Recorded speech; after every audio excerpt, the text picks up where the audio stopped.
Olá, pessoal, tudo bem? Eu sou o Ronaldo Vitória, sou o fundador e o CEO da Ágil Escola de Negócios. Estamos aqui hoje com mais uma live, mais uma edição do nosso painel Entrevista Ágil de Negócios, uma edição aí mais que especial, né? Cujo tema debatido nesse final de tarde será os aspectos que envolvem o retorno às aulas presenciais, que está aí sendo amplamente discutido. Para tanto, convidamos duas ilustres especialistas aí na área, a doutora Aline Mazzolin e a doutora Aline Mazzolin e a doutora Ingrid Carini, me desculpe, eu falei que eu ia ficar nervoso com duas. Eu já fiquei. É o sobrenome, né? Isso, da Scarmato Mazzolin Associados. Então, estamos aqui iniciando esse painel, né, para debater aí esse tema. Gostaria, primeiramente, de agradecer ao pessoal aí que está acompanhando, o pessoal que vai chegando, como de costume aí a live, ela vai gerando essa movimentação. O pessoal aí que acompanha do nosso canal do Connect Business, a nossa diretora de marketing aí, né, encabeçando a equipe de produção técnica da Ágil, está acessando esses grupos para que o pessoal também possa acompanhar. E gostaria de agradecer também, antes de passar aí a palavra para as nossas convidadas, aos nossos parceiros, né? Normalmente no painel Entrevista Ágil de Negócios, nós temos 2 patrocinadores, e hoje que dão apoio aí para nós, o Davi Mota, quero mandar um abraço lá para ele, agradecer, da empresa Marca Protegida, lá de Mogi das Cruzes, um grande parceiro nessa parte de registro de marcas. E também, né, agradecer aí ao pessoal da Bielíssima, Moda Íntima, Moda Praia, que é um comércio eletrônico, né? Então, feito aí esses agradecimentos, também gostaria de agradecer a presença, né, a participação de nossas convidadas nesse painel, a doutora Aline, que é advogada especialista aí na área empresarial e também é mãe, né? É isso. E também e a Ingrid, né? Que é especialista na área de recursos humanos, psicóloga e também mãe, Ingrid, é isso? Sim, mãe de 2. Legal. Então, obrigado pela presença de vocês, primeiramente. Obrigada. Legal. Olha só, esse assunto ele vem sendo debatido já, né, ao longo aí do último mês e meio aí, talvez. Logicamente que deu início lá quando começamos esse distanciamento social, lá no finalzinho de março. Essa questão já começou a ser também avaliada, né, a questão aí das aulas. Nós fizemos chamadas durante a semana para esse tema de hoje, que é os aspectos, né, que envolvem o retorno às aulas ainda, as aulas presenciais, ele ainda é uma incógnita, ainda tem muita dúvida por parte de pais, por parte de mantenedores. E você que está acompanhando, se você tem dúvida ainda sobre esse assunto, né, seja com relação, no caso, ao retorno dos funcionários, ou mesmo em relação à insegurança, né, que esse tema causa, por ainda por envolver crianças, jovens, adolescentes e adultos.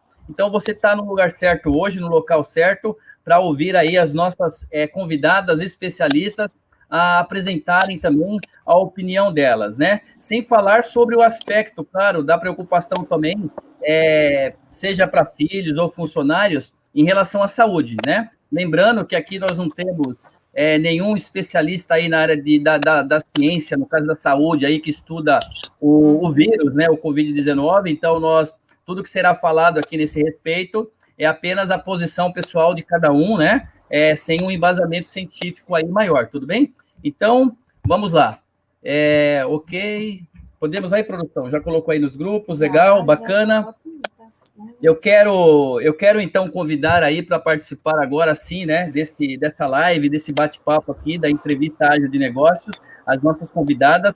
Quero já começar fazendo uma pergunta aí, acredito que chave, né, para vocês duas avaliarem e colocarem aí a visão de vocês, que é a seguinte: considerando, né, esse contexto inicial que eu apresentei, como vocês, especialistas aí nas suas áreas, estão vendo essa anunciada volta às aulas, salvo engano, me corrijam aí também se eu estiver errado, em setembro. Como é que vocês estão vendo, cada uma aí com a sua especialidade, por gentileza?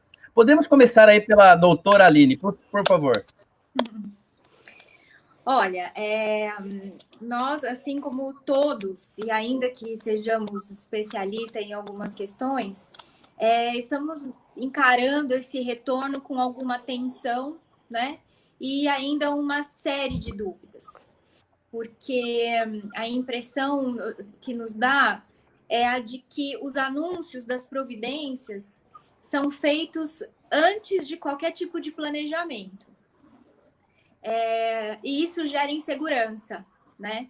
E ocorre que isso vem ocorrendo em todos os sentidos, em todas as matérias relacionadas à pandemia, desde o início das medidas de isolamento social. E então, quando começaram as medidas de isolamento social, depois a utilização das máscaras, do álcool em gel, eram feitos os anúncios e depois tomadas as providências e feitos os protocolos.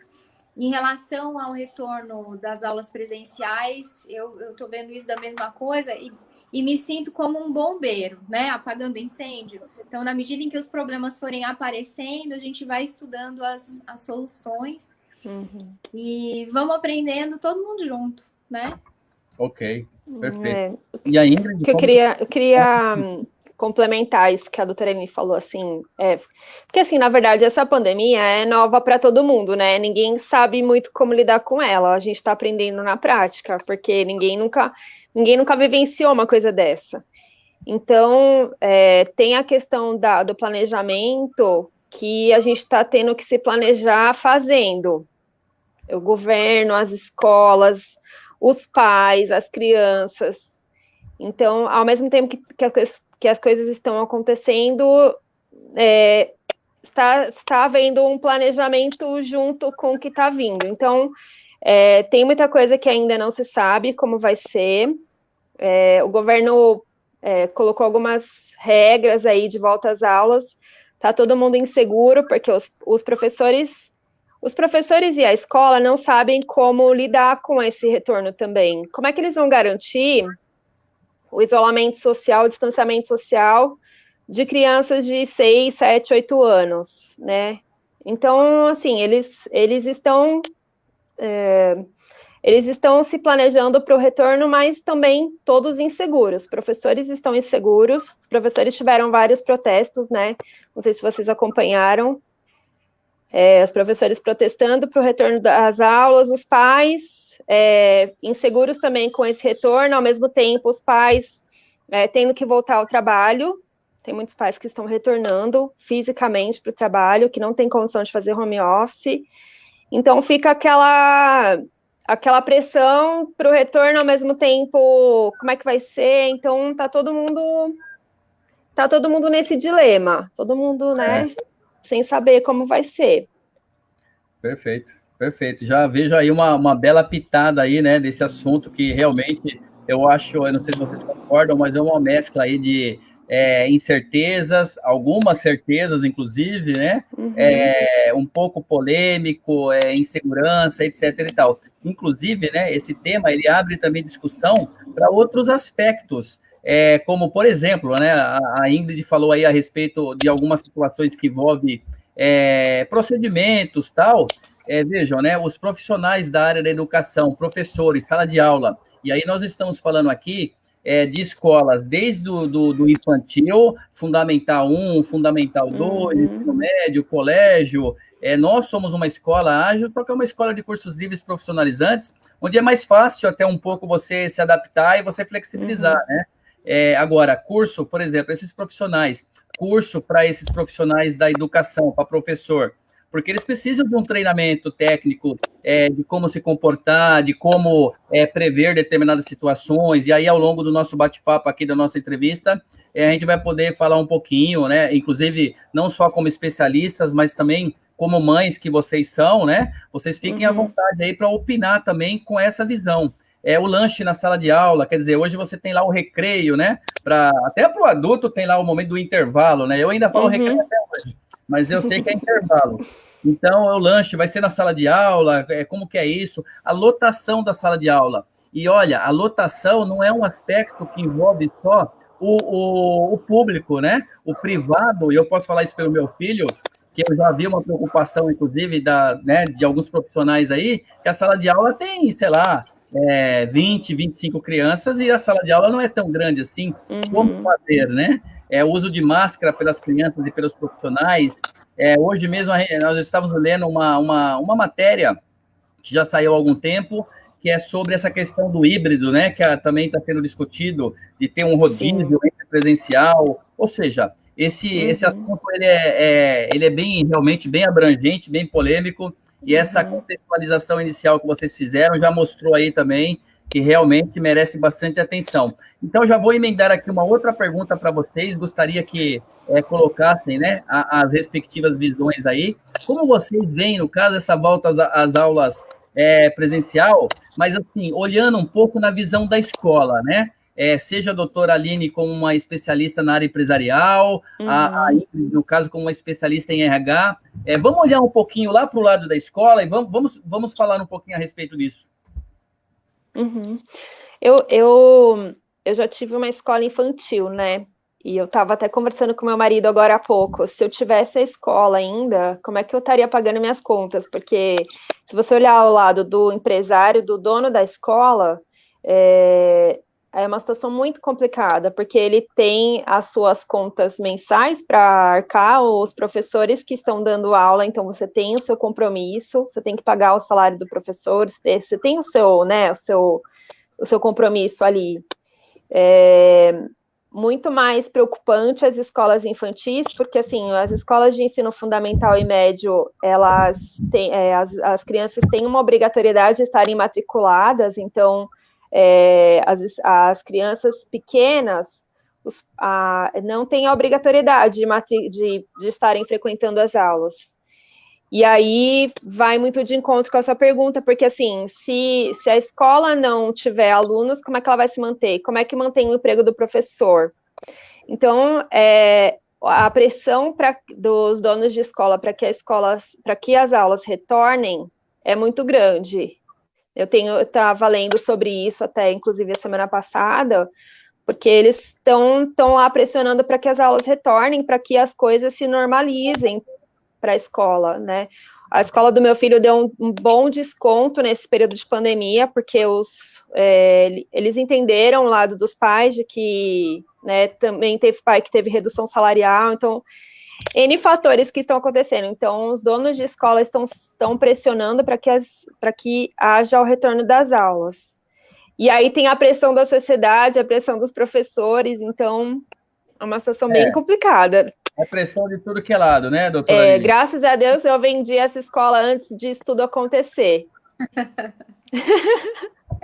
Acrescentando a fala aí da Ingrid, a visão do empresário, ela envolve inclusive as responsabilidades, né? No caso da escola, a responsabilidade civil, pela preservação da saúde dos seus alunos, a responsabilidade trabalhista para a preservação da saúde dos seus funcionários, dos professores, né, do pessoal da administração, enfim. E isso tudo aliado à redução da receita, né? Tanto pelo impacto do público pagante, de quem, né, dos pais de alunos, quanto também pelo aumento do custo para você tomar todas as medidas sanitárias que são necessárias para você retomar suas atividades. Então, é um conjunto de providências que precisam ser pensadas todas ao mesmo tempo, mas que na parte legal, você não pode deixar nenhuma brecha, né? Porque a gente não sabe qual vai ser o entendimento do judiciário amanhã sobre esse assunto. Então, a pressão é grande, na mesma medida em que a escola quer voltar, né? O empresário quer voltar, os sindicatos estão pressionando também para que os entes federados, o governo, enfim, autorize o retorno, mas ao mesmo tempo existe um problema sério em relação a essas responsabilidades, né? Então, a escola vai ter que adquirir EPI, a escola vai ter que refazer toda a sua logística interna para poder atender ao protocolo de saúde que já foi publicado pela Organização Mundial de Saúde, já foi republicado pelo MEC. Isso vai gerar uma série de custos. Nem toda escola tem a possibilidade de atender a esses critérios, né? Mas a questão da responsabilidade civil e da responsabilidade trabalhista, ela persiste. Então, tudo tem que ser pensado, tudo tem que ser planejado, e tudo ao mesmo tempo e tudo agora. É uma dificuldade grande, né? Porque o que eu noto é que muitas perguntas ainda estão sem respostas, né? E, inclusive, pelos próprios órgãos, no caso. Existem aí, claro, algumas diretrizes já, tal, mas eu tenho notado que algumas situações me parece até que é sabido que não tem a resposta ainda e que é algo que tem que acontecer, amadurecer para que obtenham essa resposta. Vocês têm essa percepção também ou não? Sim, até inclusive sobre essas aulas híbridas, né, que a gente estava falando antes, porque há uma discussão, assim, como é que o professor vai dar aula online, estando em sala de aula? Como é que ele vai se dividir nessas tarefas? E aí, para ele preparar uma aula online, é totalmente diferente do que uma aula presencial. Então, ele vai ter uma carga horária dobrada? Como é que vai ser isso? Ele vai receber por isso? Ele vai ter que estar à disposição para tirar dúvida? Ele vai ter... como é que ele vai fazer para se dividir entre estar presente e estar na internet? Talvez as escolas vão ter que contratar mais professores. É uma discussão isso, como é que vai ser, né? Ou as aulas vão ser dia sim, dia não, por exemplo, e aí quando não estão na aula presencial, ele estará na internet. Não se sabe muito bem como vai ser. Então, né, tem que ter uma preparação. E até a gente está falando de aulas em escolas particulares. Imagina na escola que é pública, que as crianças nem têm internet. Isso que está sendo levantado pela Ingrid, ele tem um impacto direto no fornecimento do serviço, né? A gente sabe aí pelo Código de Defesa do Consumidor, o consumidor paga e recebe o serviço. Toda essa situação tem impactado na qualidade do serviço prestado, né? E é por isso que algumas escolas acabam concedendo algum desconto, outras não. A escola da Lorena, por exemplo, o desconto não foi significativo, mas a gente vê aquele empenho para prestar o serviço e melhorar a tecnologia e está sempre colocando os pais em contato com a escola para a gente poder dar sugestões e ela conseguir manter o faturamento. Mas a verdade é que tudo isso impacta diretamente no serviço que está sendo prestado e naquilo que o consumidor tem comprado. Isso também tem gerado muita discussão e é uma preocupação para os donos de escola, né? Eu fico aqui pensando, né, ouvindo aí a explicação, o parecer de vocês a respeito do tema, a visão, e eu fico aqui refletindo realmente como um consumidor que sou, né, eu fico imaginando realmente que tudo bem, eu como pai também, eu tenho um filho de 26 anos e um de 8 anos, o de 26 eu já criei, já estudou, já fez faculdade, então agora é com ele.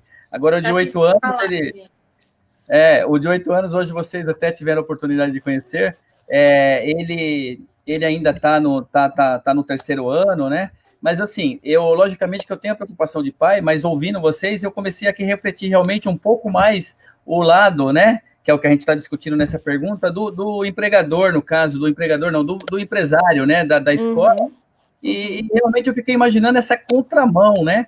Porque ao mesmo tempo que ele tem que aumentar os custos dele, em decorrência do que vocês falaram, que é equipamento, material de EPI, etc. e tal, ele tem drasticamente uma redução de receita, seja pelos descontos, né, que algumas deram, ou seja, pela inadimplência, que infelizmente aconteceu, porque como vocês falaram bem aí, muitas empresas, elas negociaram por meio dos decretos aí salário, em 50%, jornada.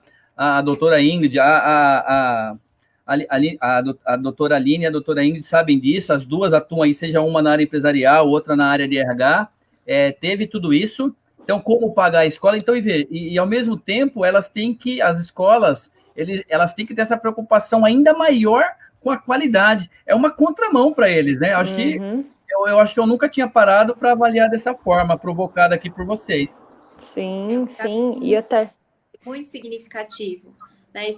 Tanto o consumidor, os pais sofreram impacto financeiro, quanto a escola também teve que adotar essas medidas trabalhistas de redução de jornada, suspensão de contrato, e também se viram num dilema quando do término do prazo dessas medidas também de redução de jornada, e aí o decreto não era aprovado, não vinha a lei. É uma situação, como eu tô ali na área empresarial todo dia, vivendo a dor do empresário, é muito difícil você conseguir lidar com uma situação dessa e, sobretudo, pensando que ali você tem vidas, né?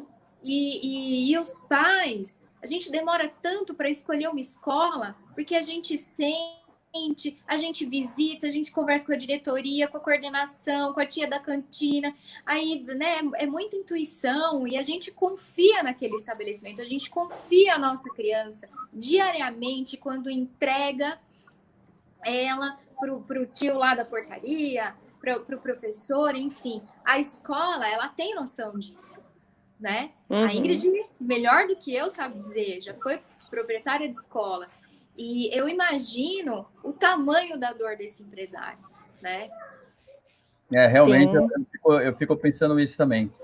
Se vocês me permitem, então, agora eu gostaria de pedir a opinião de vocês, a visão de vocês. Vamos mudar um pouco, e da mesma forma, como vocês veem aí, no caso, essa volta, né, às aulas presenciais, essa possível volta, mas agora um pouquinho na visão dos pais. Pais, mães, né? Quando eu falo pais aí, logicamente, estou me referindo aí às mães, aquele responsável pela criança, ou pelo jovem, adolescente. Como que vocês estão vendo isso? Agora tentem olhar um pouquinho aí como mães que vocês são.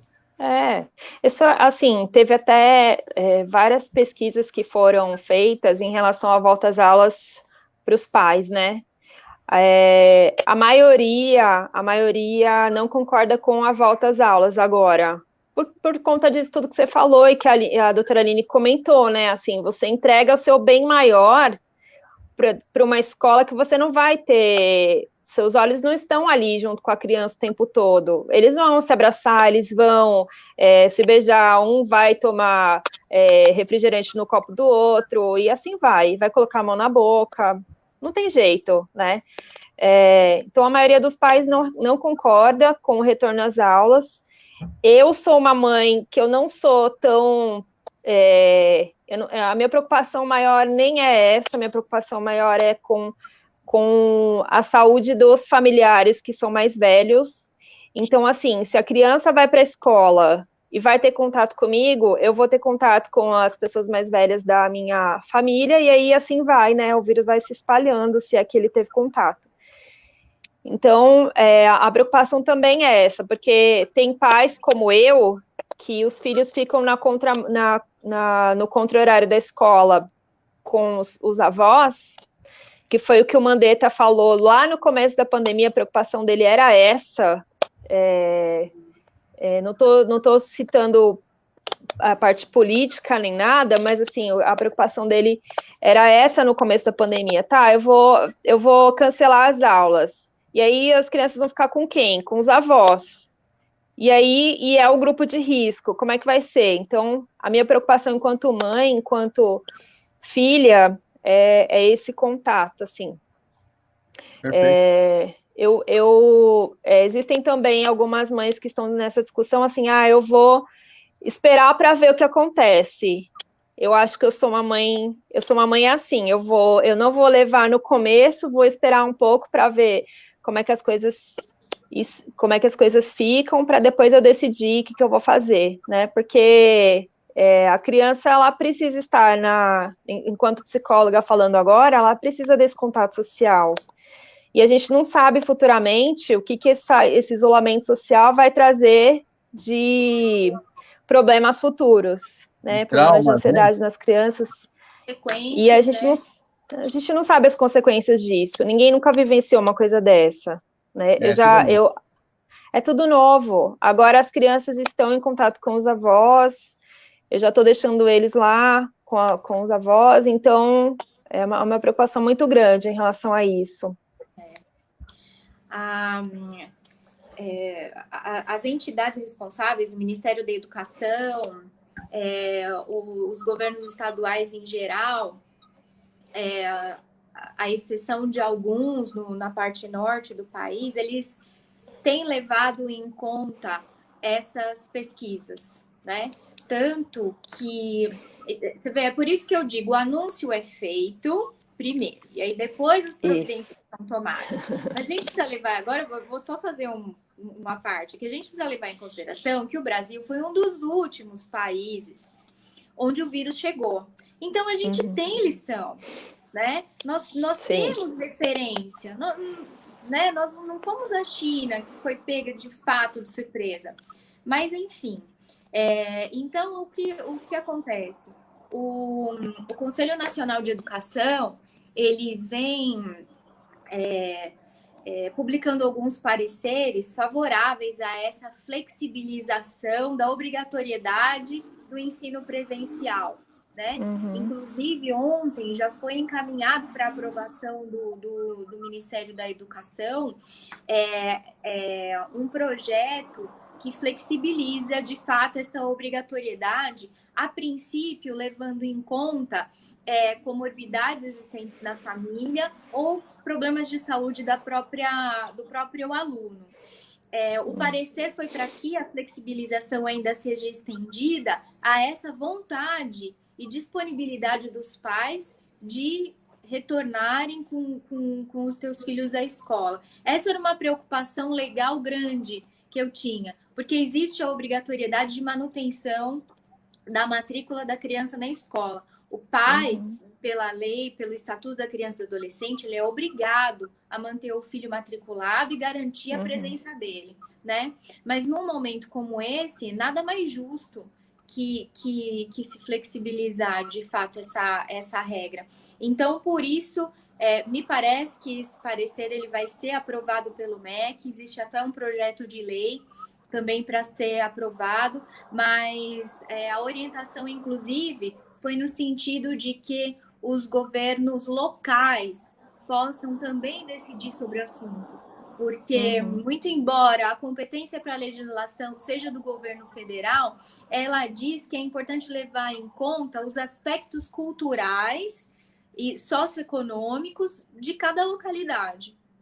Com base nessa brecha, a gente consegue fazer essa adaptação legislativa. Então, a maior preocupação, inclusive minha como mãe, era nesse sentido. Eu vou ser obrigada a mandar a Lorena para a escola? Eu não sei se eu quero ainda, né? Se eu quiser esperar um pouco para ver. Então, já está havendo a flexibilização legal do número de aulas presenciais, da quantidade de carga horária de ensino. Está havendo também um estudo para que todo esse impacto pedagógico ele seja recuperado no ano de 2021 e 2022, ou através de reposição de aula, de aumento de carga horária. Então, agora, depois do anúncio da volta às aulas em setembro, que estão se tomando providências para se flexibilizar essa obrigatoriedade. É válida, ainda bem que está acontecendo, podemos ter aí uma tranquilidade maior em relação a essa autonomia que o pai precisa ter e em relação à saúde ou o dia a dia da criança num estado de pandemia, né? Perfeito.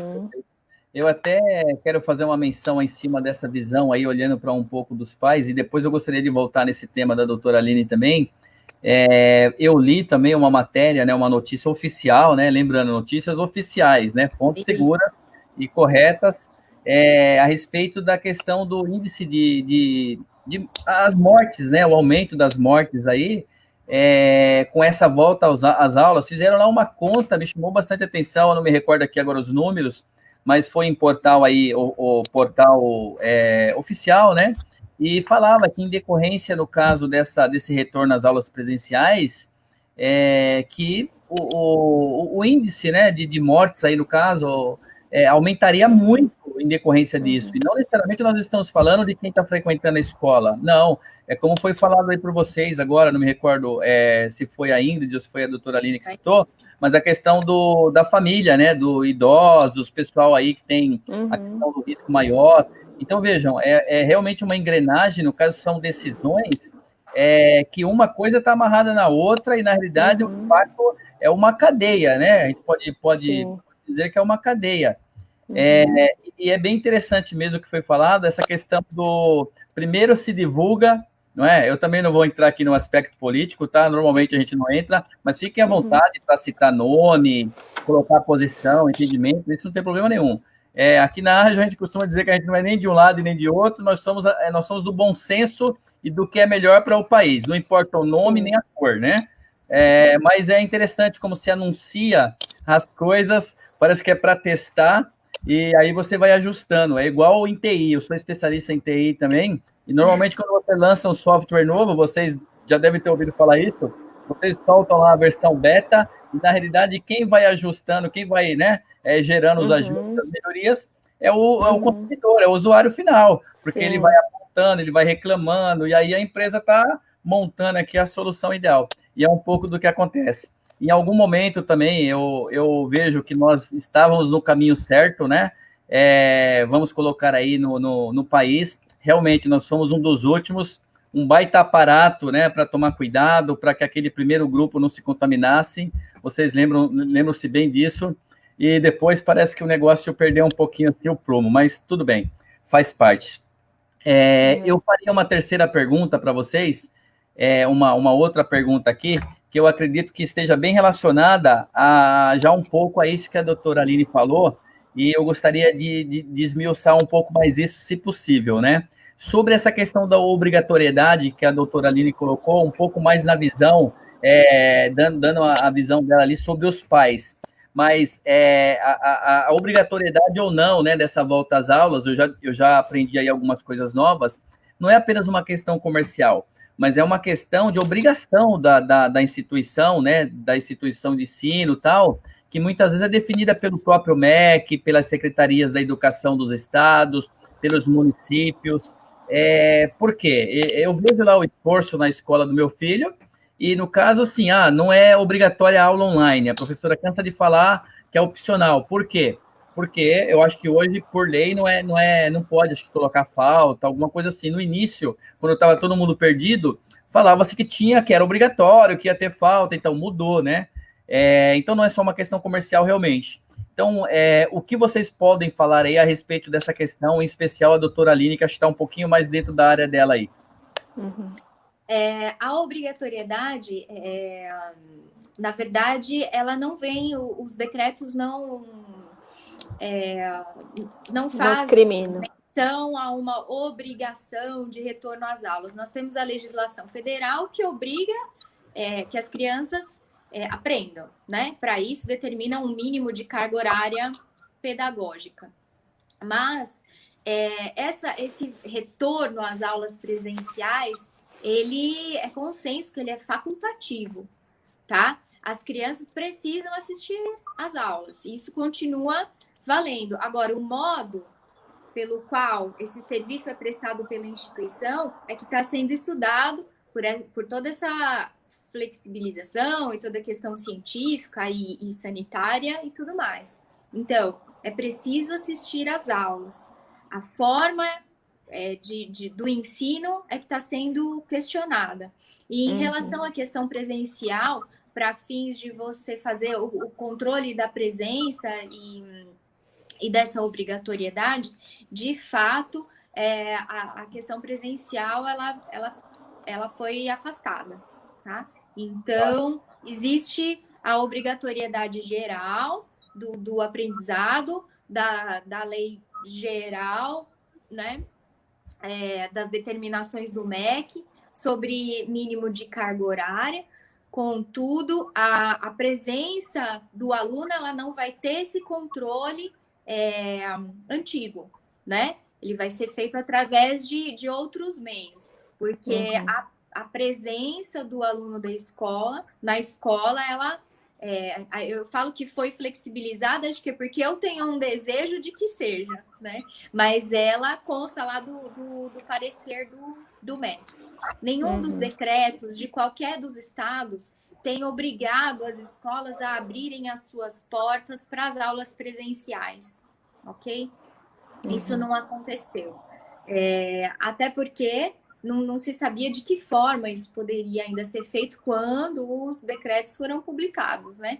E isso tudo vai ser definido posteriormente. Mas a certeza é essa: precisa assistir a aula, mas não vai haver aquele controle, né, de presença física dentro da escola. Vai haver uma medição também do nível de aprendizagem, para que se possa fazer esse planejamento de recuperação pedagógica nos próximos anos, né?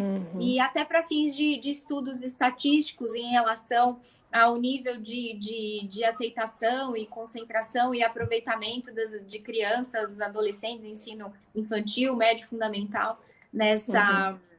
nesse tipo de situação. Mas em relação à obrigatoriedade, não... O pai, ele precisa garantir que o aluno aprenda pelas formas que forem disponibilizadas pelas instituições de ensino, né, de nível particular e público também. Muito bom. Queria complementar uma coisa que eu estava lendo, que é de encontro com o que a doutora Aline comentou, que é em relação às avaliações, né, porque existe essa obrigatoriedade de haver avaliação para passar de ano, para que a criança seja promovida para o ano seguinte. Então, houve até na escola do meu filho teve uma comoção geral, assim, mas, poxa, estão em pandemia, como é que vai haver prova e tal?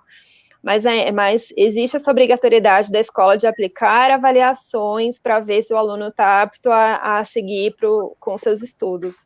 Isso ainda vai acontecer também. Não tem a obrigatoriedade do controle da presença, mas as avaliações vão acontecer. Então, a escola tem que garantir o ensino para que o aluno aprenda, para que ele seja avaliado do mesmo jeito e possa passar de ano. Não vai ser uma progressão automática, né? Ainda vai haver as avaliações. E é uma preocupação muito grande com os alunos que estão se preparando para o vestibular, né? Porque a gente está falando aqui de alunos que são da nossa realidade, que são os nossos filhos, 8, 10 anos, mas que os alunos que estão lá no ensino médio, a preocupação é muito maior, porque, assim, não é só passar de ano, é a preocupação para o vestibular, né? Para a próxima etapa de vida. Precisa levar em conta que nós vivemos num país de muitas realidades. Exatamente, né? Sim. Nós somos um país de diferenças socioculturais e econômicas muito, muito grandes. Então, a gente até está debatendo, levando em conta aqui, como a Ingrid falou, a nossa realidade, mas a gente tem que ver que tem criança lá no interior do Amazonas, né? Para chegar até o lugar onde eles moram, você demora 4, 5 horas de balsa improvisada, né? E como levar até eles toda essa tecnologia, como garantir que as condições sanitárias dos estabelecimentos de ensino ali, que são normalmente públicos, conseguem atender às exigências de saúde.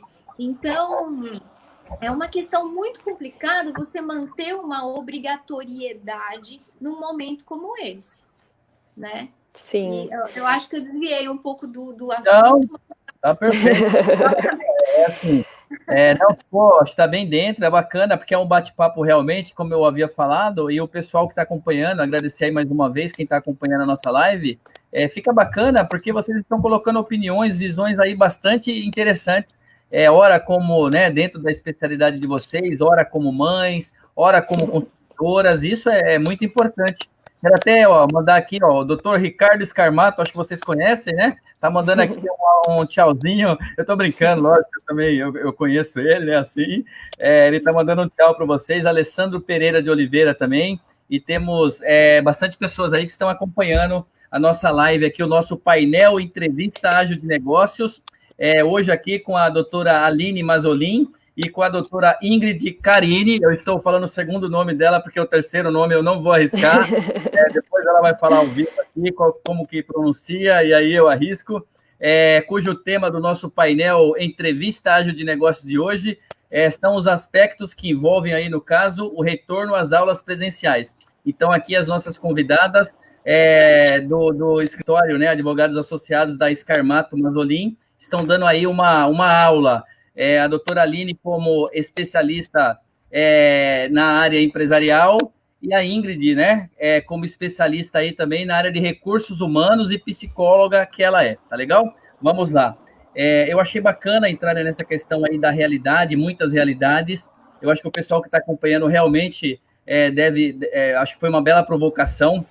Até a Ingrid, ela falou aqui um pouco mais no início sobre as escolas públicas, né? E acho que isso também traz um pouco para isso que a doutora Aline falou, das muitas realidades, não necessariamente, né, somente essa questão do norte, nordeste, de regiões mais carentes, mesmo São Paulo, sudeste, né, também regiões carentes, mas eu ouvi discussões aí, por exemplo, de professores que não tinham condição de manter uma aula online, né, no formato EAD aí, ao vivo, por questões de internet. Tanto é que me parece que a Secretaria de Educação buscou alternativa de uma plataforma própria. Sim. Aí são as soluções personalizadas de cada município, né? Eu entendo.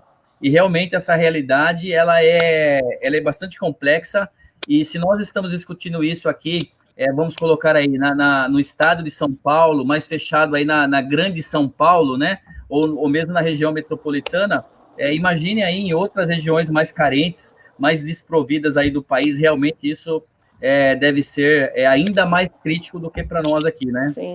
Sim, até recurso do professor mesmo, assim, né? Porque, na verdade, teve que haver uma adaptação de todo mundo. Os professores do ensino regular não estavam acostumados a aulas online. Ninguém nunca tinha feito isso. De repente, na faculdade, talvez, mas no ensino regular, não. Então, os professores tiveram que rapidamente se adaptar, as escolas também, os alunos também. Então, imagina assim, eu trabalho numa empresa na área de RH, né, e temos um funcionário lá da Bahia que estava conversando comigo. Ele falou: Ingrid, eu não consigo atender celular durante o horário de trabalho porque o meu celular tem que ficar com os meus filhos em casa para que eles possam fazer as aulas. Eu falei: caramba, como é que está sendo isso? Ele falou: olha, é um desafio, porque assim, imagina você estando numa tela de computador grande, você consegue ver o conteúdo e fazer a aula, é uma coisa. Agora, você digitar na tela do celular e entregar a sua lição de casa, como é que é isso no celular, né? E é o desafio aí diário. Ele falou assim: eu não tenho condição de comprar um computador para as crianças. Ele tem 5 filhos, cada um numa idade diferente, e teve que se adaptar desse jeito. Colocou uma internet lá um pouco melhor, 3G no celular dele, porque não tem internet em casa. E as crianças, imagina que ele tem um filho, acho que o filho dele mais novo tem 6 anos, ele já tem obrigatoriedade de estar matriculado. Então, uma criança de 6 anos que está na pré-alfabetização, está sendo alfabetizada, fazer aula online, digitando no celular, na verdade, aí, assim, todo mundo teve que se adaptar. E aí, quando você traz isso para uma realidade diferente da nossa, que a gente está falando de São Paulo, igual você falou, São Paulo, escola particular, pessoas com um pouco mais de recurso, você trazendo essa realidade para né, uma história de vida muito diferente, como é que fica isso, né? Como é que as pessoas vão se adaptar? Como é que vai ser? O retorno às aulas, para a gente vai ser difícil, mas talvez para essas pessoas seja a melhor solução, porque como é que essas crianças estão aprendendo alguma coisa? Como é que está sendo isso? É verdade. E teve um estudo que foi publicado faz um mês, mais ou menos. Eu não lembro agora qual é o percentual, mas a grande maioria das crianças que estava matriculada desistiu, não está dando andamento às aulas das escolas públicas, porque é o grande desafio do Ministério da Educação, é o problema da evasão escolar. Não, assim, não tiveram mais interesse na aula e falaram, putz, eu não vou ficar me esforçando. Não tem recurso como esse teu funcionário, né? Não tem recurso. Aliás, essa é uma pergunta que me fazem muito. Olha, a escola não me deu recurso para o meu filho assistir a aula online. Eu tenho muita pergunta nesse sentido. E eu vou ser muito sincera em dizer para vocês que eu não sei responder. Não porque tem não tem resposta, sabe? Na medida em que eu preciso superar essa dificuldade dentro da minha casa, como é que uma instituição de ensino, né, seja ela pública, seja ela particular, com esse impacto financeiro que está sofrendo, com todas essas medidas de ordem trabalhista e sanitária, ainda vai ter recurso para poder me dar condição tecnológica, né, de eu poder ajudar a escola a cumprir esse contrato que eu tenho com ela. É uma questão muito complexa, né? Sim. E fora a responsabilidade, e eu vendo como empresária agora, a responsabilidade da própria instituição de ensino em manter esses recursos junto aos seus funcionários. Porque quando o professor dá aula da casa dele, quem tem que prover o recurso necessário para que essa aula aconteça é o empregador. Exato. E aí? Então, e aí? Boa pergunta, né? Como a própria doutora falou e nós citamos aqui anteriormente, muitas perguntas ainda não têm as respostas, porque é como você definir lá que você quer alcançar um determinado objetivo e você não definir as metas e como você vai alcançar aquele objetivo. É um pouco disso, né? É o que eu quero, né? Eu quero ter uma aula, uma aula online, uma aula, todos os alunos presentes, com tecnologia legal, mas como viabilizar isso de alguma forma? E aí eu gostaria até de entrar um pouco já em uma próxima pergunta, ainda nesse tema, né? Que é a questão das responsabilidades empresariais, né? E até trabalhista, no caso, da escola, e também já emendar as responsabilidades dos pais, né? Nesse aspecto. Então, até onde e até sem esquecer, claramente, a questão da colaboração, que no mundo atual é muito importante nós lembrarmos disso, dessa questão colaborativa, né? Então, é olhar realmente para o próximo e ver também de que forma que nós podemos contribuir com aquele próximo, colaborar de alguma forma, porque eu acho que isso conta muito nesse momento. Em relação à responsabilidade trabalhista das instituições de ensino, essa não há mais muita dúvida, né? O Ministério Público do Trabalho, a própria OIT, desde o início da pandemia, já promulgou normas de saúde e proteção do ambiente de trabalho para se evitar contaminação. Isso já foi amplamente divulgado.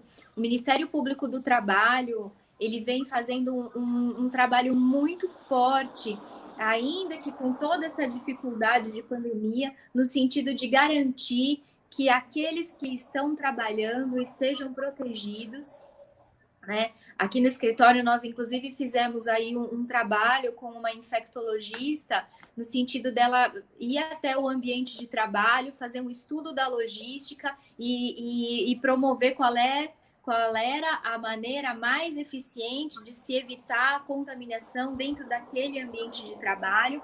Então, em relação às escolas, isso está muito claro. É obrigação da escola atender a todas as normas de segurança e saúde de trabalho no que tange a contaminação pela Covid-19. Então, não ignorem as orientações da Secretaria do Trabalho, do Ministério da Economia, as orientações do Ministério Público do Trabalho.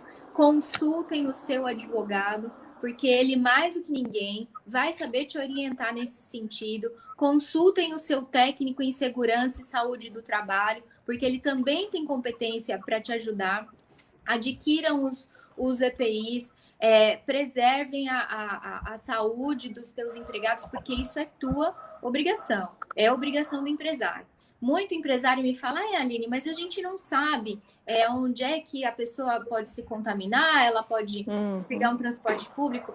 Certo, correto. Só que a responsabilidade do empregador ela é a de tomar todas as medidas necessárias no sentido de proteger a saúde dos seus empregados. Bom, né? Então, isso é importante. Em relação aos alunos, a mesma coisa. Obedecer todas as normas de sanitárias aí que foram estabelecidas, né?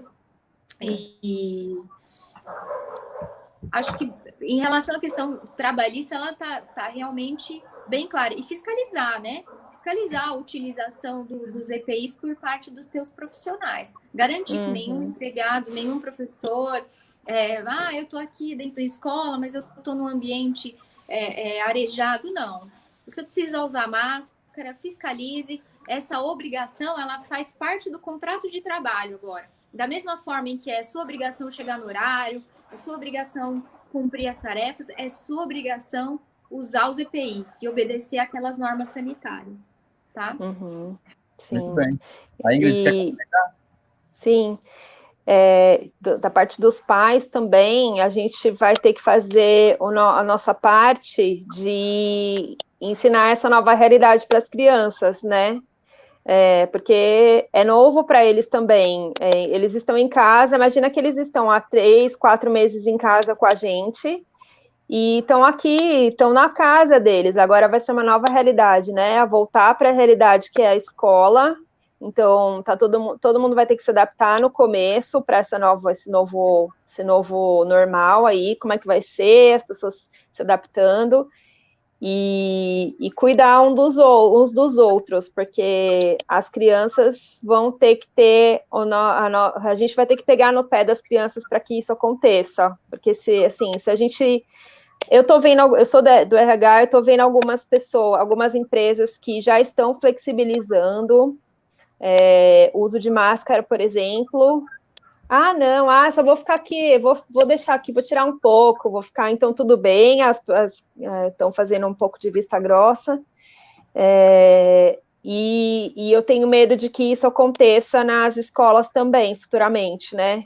Porque você acaba as pessoas estão no momento agora de que estão ignorando a presença da doença, eu vejo isso, né? As escolas, aqui em São Caetano, por exemplo, onde eu moro, já liberaram a abertura de bares à noite. Você passa na frente dos bares, está todo mundo vivendo super normalmente, se abraçando, conversando e ficando junto, próximo, né, uns dos outros, e sem máscara, sem cuidados. Então, eu acho que o maior temor nosso também é em relação a isso, né? Como é que vai ser? As crianças vão mesmo usar, a escola vai mesmo se preocupar com isso, os professores, eles vão ter condição de dar a sua aula e fiscalizar que a criança não tenha contato umas com as outras, que usem máscara dentro da sala de aula, como que vai ser isso? O professor vai ter um desafio ainda maior, né, que assim,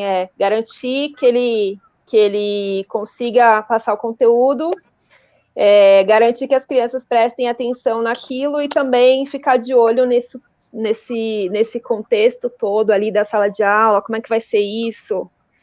É um desafio muito grande, né? E para a gente, enquanto pais, eu acho que o nosso papel vai ser ensinar essa nova realidade para as crianças.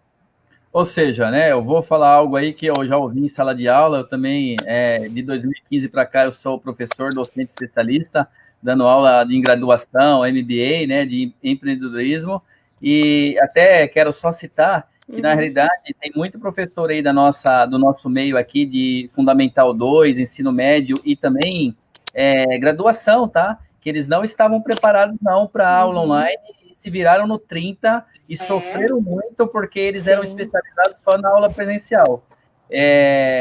Sim. Mas realmente foi algo bem difícil. E até na sala de aula, os alunos brincavam, né?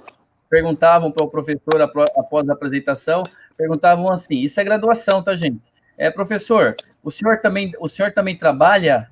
Quer dizer, eles perguntavam se eu trabalhava, porque eu da aula não era trabalhar. Então, assim, você agora, só dá aula? O professor da aula, o professor aí de criança, adulto, não importa, ele também vai ter que trabalhar, porque ele vai ter que cuidar da saúde, logicamente, dos nossos pequenos, principalmente, e ainda cuidar da saúde dele, e, quer dizer, ele vai ter bastante trabalho além de dar aula. não é?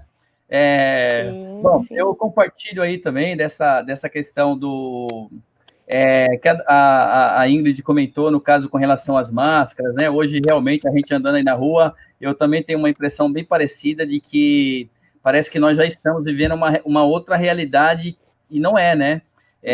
Até porque, assim, alguns questionam os números, alguns questionam até o fato dos números serem apresentados aí em noticiários, sabe? Eu já estou da visão de que tem que mostrar, que é para a gente saber, e eu não gosto de ser enganado, né?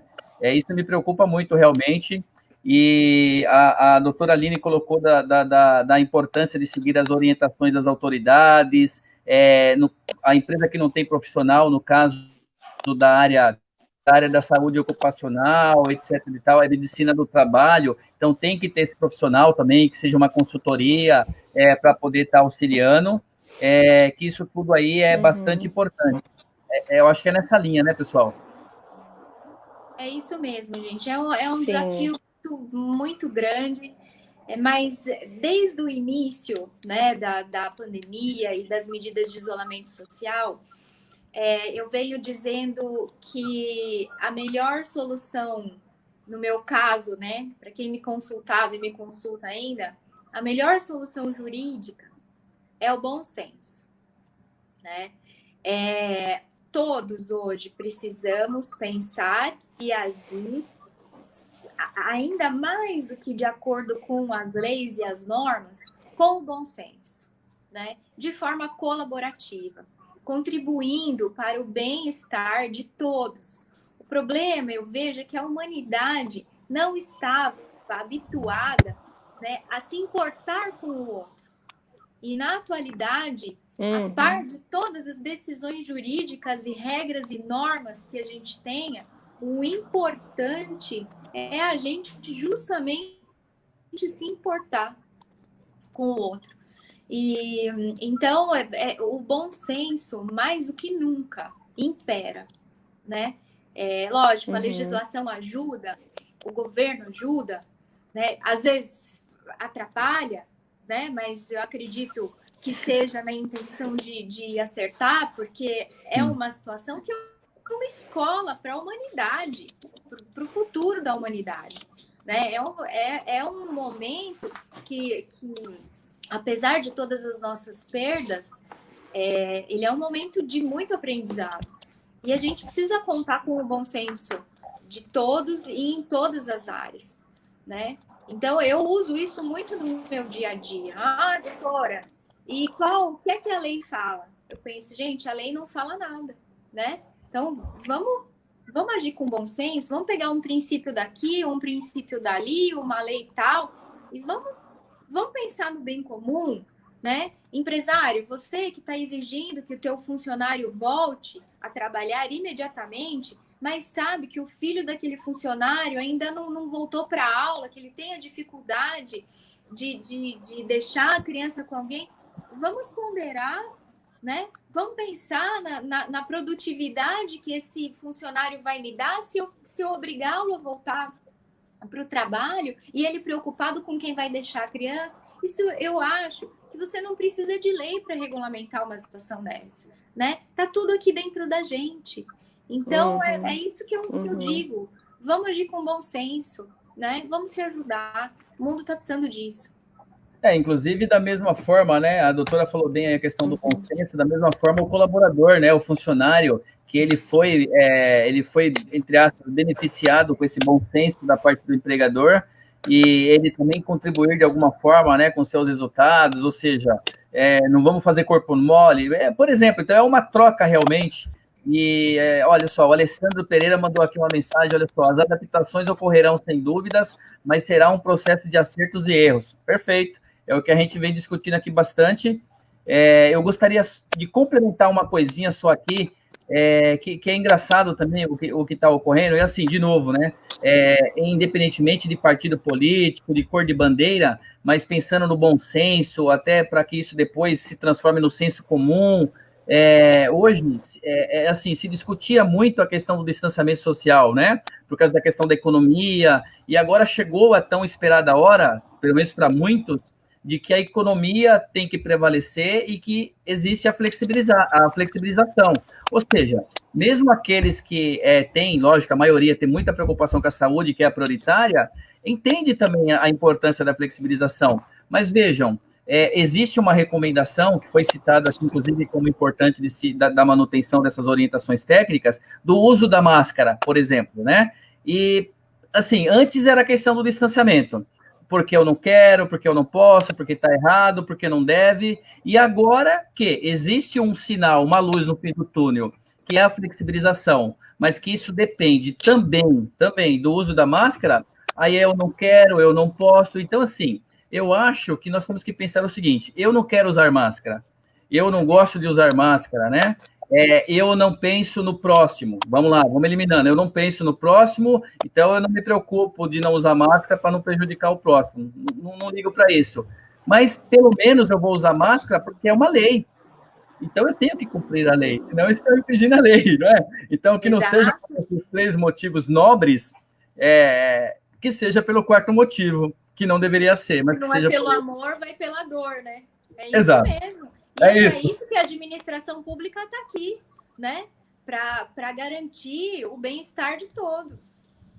É Legal. isso mesmo. Legal. A Ingrid quer complementar algo? Já vou lançar outra pergunta aqui para vocês, hein? Que a discussão tá boa.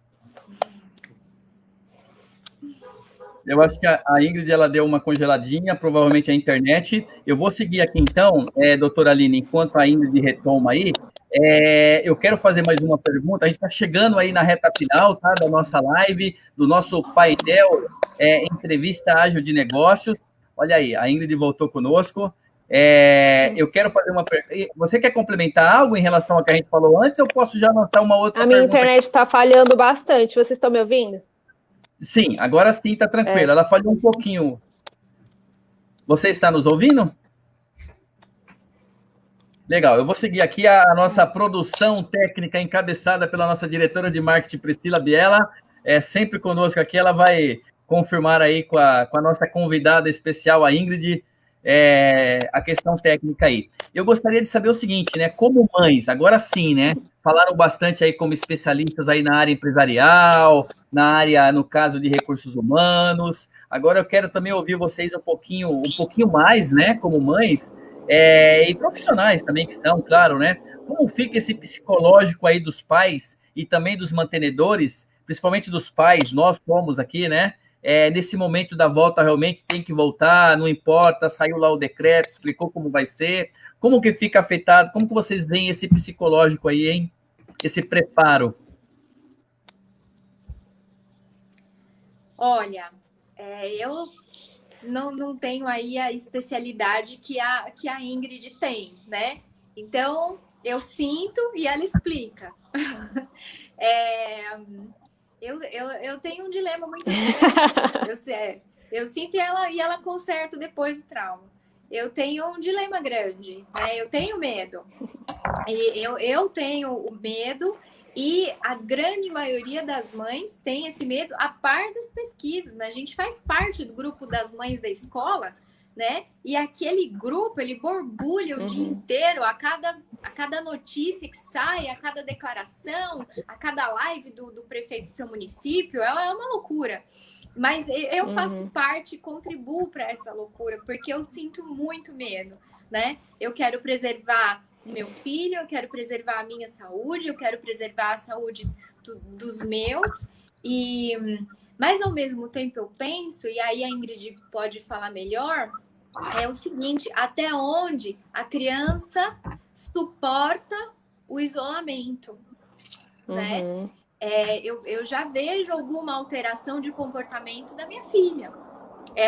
Eu já sinto que ela precisa estar, e não é estar presente na câmera, conversando com os amigos online, é a presença física. Nós somos um país de hábitos muito próximos, né? As crianças desde cedo aprendem a beijar e abraçar e a cumprimentar o seu convidado, né? Então, e por mais, eu vejo que em casa a Lorena é uma menina muito bacana, eu falo, ela obedece, eu explico, ela compreende, mas isso dentro dela me preocupa, né? Até onde ela vai suportar isso? Essa é a minha aflição como mãe. Além da questão de saúde, com esse retorno às aulas presenciais, a importância da retomada da aula presencial para o íntimo da criança, né? Aí eu passo para a Ingrid. Passa para especialista agora, né, na psicologia. Aí. Tem alguns estudos falando sobre isolamento social e tudo mais, mas, como eu falei, assim, isso é novo para todo mundo, então ninguém sabe muito bem o que vai significar isso futuramente para as crianças. Existe, sim, a mudança de comportamento das crianças, né, porque estão isoladas socialmente, estão se sentindo presas, e tem as crianças menores não entendem o que está acontecendo, né? Eu tenho uma filha vai fazer 3 anos, ela não está entendendo porque ela não pode ir no parquinho, porque ela não pode ir lá fora, porque ela não pode ir, ela não entende isso, mas ela já entende que tem um vírus que é do mal, isso ela já aprendeu, não fui eu que ensinei, ela aprendeu de algum jeito, aí ela já sabe que existe isso, essa ameaça para ela. Desculpa, quantos anos? Vai fazer 3 anos.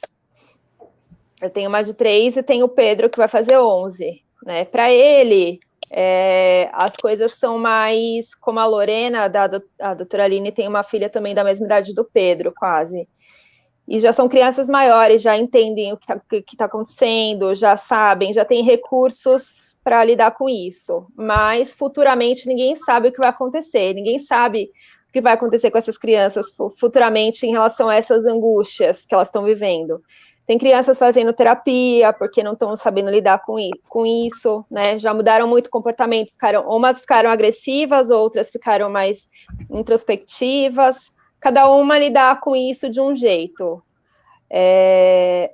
Mas a escola, eu acho que o desafio da escola também vai ser lidar com isso, né? Como é que eu vou pegar essa criança que ficou 4 meses isolada e vou trazer para essa realidade social, que é o que a escola sempre procurou trabalhar, porque a escola não é só um ambiente de ensino, é um ambiente de socialização. Lá estão as nossas primeiras relações sociais.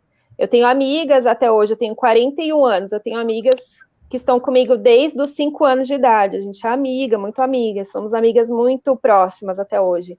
Então, são as primeiras experiências sociais de uma pessoa, né? Como é que vai ser isso futuramente? A escola vai ter que aprender a lidar com o enfrentamento dessas frustrações, resiliência, solidariedade, porque isso que você falou é que falhou muito a internet na hora que você estava falando, mas esse espírito de solidariedade também vai ter que ser trabalhado com a criança. Poxa, se eu não usar máscara, eu posso prejudicar meu amigo, né? Eu posso passar o vírus para ele, enfim. Então, é todo um aspecto que vai ter que ser estudado, não só falando do indivíduo, mas do coletivo também, né? Tanto que Não, fica à vontade, doutora Aline. Uma das diretrizes dessa portaria do Conselho Nacional de Educação é justamente essa, para que a instituição de ensino desenvolva um protocolo de como receber estas crianças isoladas há tanto tempo. Então, isso passa, né, da questão de princípio para a questão legal, né? O MEC já determinou que uma das diretrizes desses protocolos de retorno das aulas presenciais seja o planejamento de como receber os alunos e os seus empregados, através de apoio psicológico, através do desenvolvimento de uma nova metodologia de ensino. Isso passa a ser uma obrigação legal. Isso abre inclusive de negócios para outros negócios, é como nós falamos, é uma engrenagem. Eu ia até mencionar aqui que eu fico imaginando como será, né, para o caso aí desses pais, mães em geral aí, que são desse grupo, ou de algum grupo que acredita que não existe a doença no Brasil, que na realidade isso é tudo uma grande ilusão. Então eu fico imaginando isso, né? Porque, ou seja, você cerca de um lado, mas o boi escapa do outro, né? Como diziam os mais antigos aí. Como eu falei anteriormente, estamos chegando aí na reta final da nossa live, do nosso painel Entrevista Ágil de Negócios. Sensacional, né? A nossa diretora de marketing até mandou os parabéns aqui pela abordagem, pelos conteúdos que vocês duas convidadas especiais trouxeram. E eu gostaria, né, de pedir, então, que vocês dessem uma dica. Fiquem à vontade, uma dica, né, dentro de suas especialidades, ou como mães, fiquem à vontade, para os mantenedores. Deem uma dica aí para nós, por favor, para enriquecer ainda mais o conteúdo dessa live. É difícil, né, a gente dar uma dica num momento como esse, então eu vou passar o que eu vivencio, né? Como especialista em direito empresarial e prestando assessoria para empresas aí há 20 anos, a orientação que eu dou converse com outros estabelecimentos de ensino, né? Troque informações. Consulte, sim, um apoio jurídico, porque existem nuances da lei que é só um especialista que conhece e que pode te ajudar, né? Além dos próprios contatos e indicações que a gente tem relacionados à medicina e segurança do trabalho, a apoio financeiro, a formas de você, de repente, conseguir um empréstimo ou lidar melhor com o comportamento dos teus empregados. Sobretudo, a gente vivenciou muitas situações ao longo de todos esses anos prestando assessoria.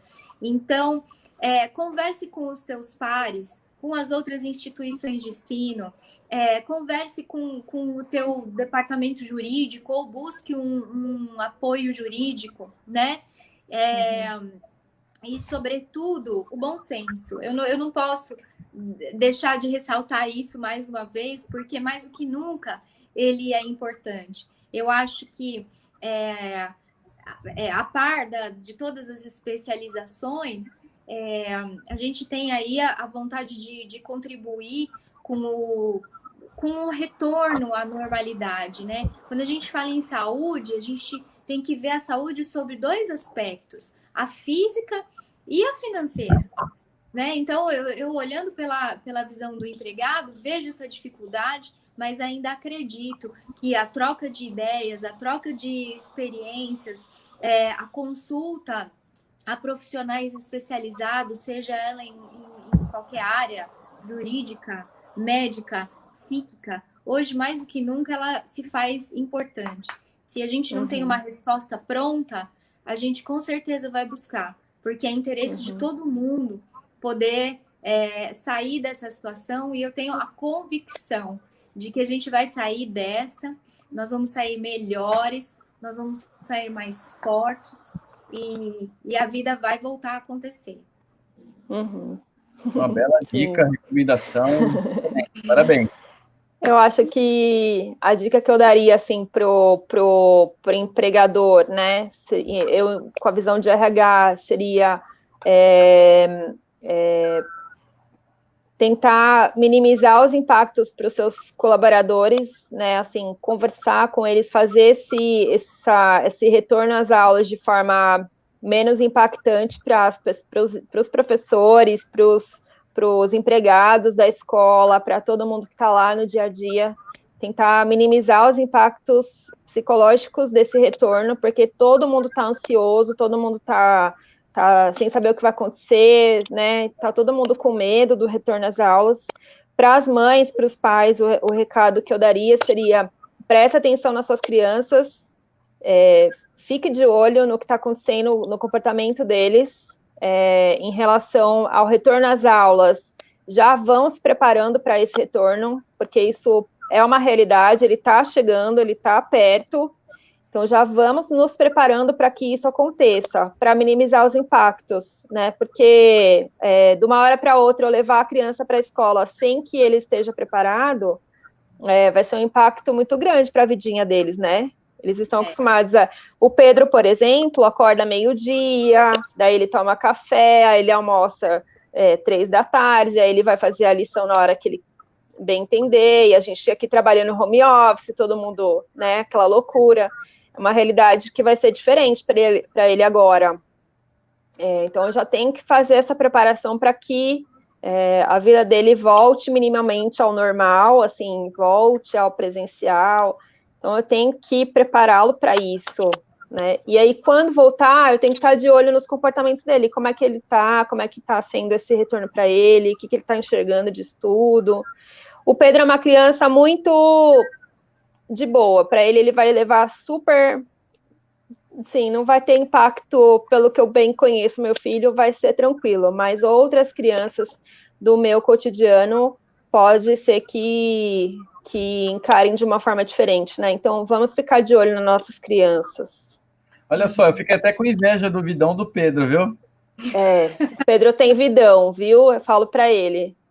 Mas logo, logo ele se adapta, eu tenho certeza, assim como tantas outras crianças, jovens, né, adolescentes, e mesmo aí o pessoal que já está aí na fase adulta, que também continua estudando. Eu tenho irmã, por exemplo, que está no Sul, está fazendo mestrado em São Paulo e que foi embora de novo porque não está tendo aula, e ela está apreensiva porque quebrou o ritmo, então isso acaba realmente envolvendo todos. São ótimas dicas aí, eu acho que essas dicas complementaram, enriqueceram ainda mais o conteúdo que nós discutimos aqui hoje, né?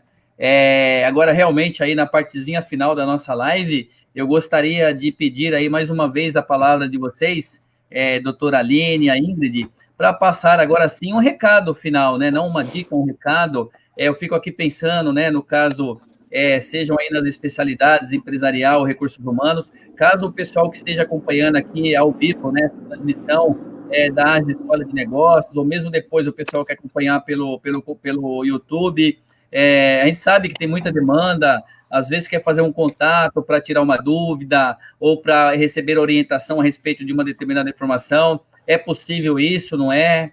Fiquem à vontade para passar esse recado final e para mim depois fazer aqui a condução final do nosso evento. Eu coloquei um propósito profissional, né, no início dessa pandemia. Eu acho que se eu puder colaborar, vai ser com aquilo que eu sei fazer, vai ser com a minha profissão.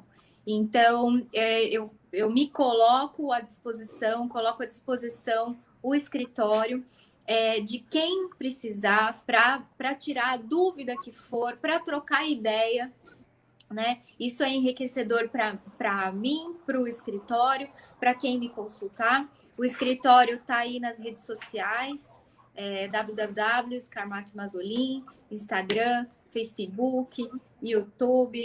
Vocês encontram a gente, não tenham vergonha, não fiquem acanhados, se precisarem, a gente está à disposição. Eu coloquei isso como um propósito, né? Quanto mais gente eu conseguir ajudar, quanto mais gente eu conseguir orientar, essa vai ser a minha contribuição para esse momento.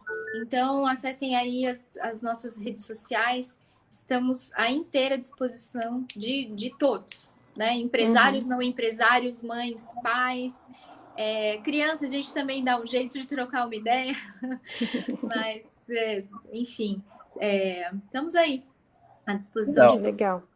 Legal, ótimo. O meu LinkedIn é o meu nome, então o meu LinkedIn é esse sobrenome aí que ninguém consegue falar, tá? Eu vou falar ainda hoje, tá? Então, minhas redes sociais estão aí também, estou inteira à disposição. Quem quiser trocar ideia, conversar sobre retorno às aulas ou sobre qualquer outro assunto também relacionado a RH, psicologia, estou inteira à disposição. Legal, o pessoal tá mandando mensagem positiva, eu tenho certeza que depois chegarão ainda mais, né, no material gravado. Novamente aqui o Dr. Ricardo, né, mandando parabéns à excelente entrevista, o Alessandro falando que a abordagem foi excelente de vocês aí, do nosso bate-papo em geral. A nossa produção aqui, nossa diretoria de marketing também já havia sinalizado de forma positiva, entre outros. Bacana, muito bacana. Antes de fazer o encerramento, então eu quero agradecer aqui oficialmente a presença de vocês terem aceitado aí o convite, né, da Ágil Escola de Negócios para participarem desse painel de entrevista. Bacana, nós ficamos muito felizes daqui pela Ágil. Então, em nome da Ágil, meu nome, Eu agradeço aí o tempo que vocês dedicaram. Eu sei que a agenda de vocês é bastante concorrida e conturbada aí, né, devido aos trabalhos, mas eu agradeço muito, tá? Imagina, eu que agradeço o convite, a oportunidade. Pode contar com a gente, que a gente... Legal. Com certeza. A ideia é essa. Legal. Legal, então, olha só, estamos encerrando por aqui, né? Antes até de fazer o encerramento, eu quero agradecer mais uma vez aí os nossos 2 patrocinadores que apoiam esse painel da Entrevista Ágil de Negócios, a empresa Marca Protegida, que é uma grande parceira aí na parte de registro de marcas. Mandar um abraço lá para o Davi Mota, que é o CEO lá em Mogi das Cruzes, um grande parceiro, e também a Bielíssima, moda íntima, moda praia, é um comércio eletrônico, né? Tudo lá para a mulher. E pode estar acessando, que é bem bacana também. Agradecer aqui especialmente ao nosso público, ao pessoal que acompanhou aqui a nossa live com aquelas idas e vindas, e passa e interage, e também o pessoal que estará acompanhando esse vídeo gravado no canal do YouTube ou nas mídias sociais. Agradecer imensamente aí a participação, foi muito boa, a audiência foi legal, tá? Agradecer mais uma vez o escritório aqui, no caso, o Scarmato Mazzolin, né, advogados associados, muito obrigado. Obrigado também aí mais uma vez a Ingrid e Karine Kibelkistis. Acertou! Eu falei, eu ensaiei, eu falei. Então, muito obrigado a todos, obrigado à nossa produção, representada aqui, encabeçada pela diretora Priscila Biela, aos nossos professores também, nossos diretores de núcleos de negócios da Ágil Escola de Negócios. Pessoal, foi sensacional, tá? Um grande abraço mesmo. Até a próxima. Sintam-se abraçados. Obrigada. Tchau, obrigada. Pode falar aqui se quiser.